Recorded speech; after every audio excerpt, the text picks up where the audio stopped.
Ertalab 7gacha xat yuribsan? Nima ishing bor? Nima deganing bu? Sen akangman-ku.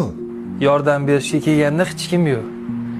Urushga kelganda akaligi esiga tushib qoladi bilan. Institut o'qiysan. Institutdan kelgan yo'lkiraga, kontraktga pul topaman deb ofitsiantlik qilasan, qora ishda ishlaysan.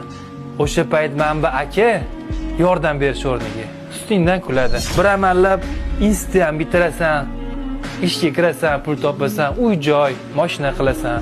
Nima topsang uyingga olib kelasan.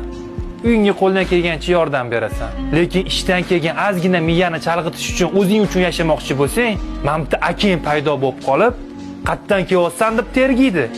25 yoshga to'ldim. Sen bilan bitta uyda shunchadan beri aka-uka bo'lib yashaymiz. Noqal bir marta tug'ilgan kunimga nimadir sovg'a qilganmisan menga?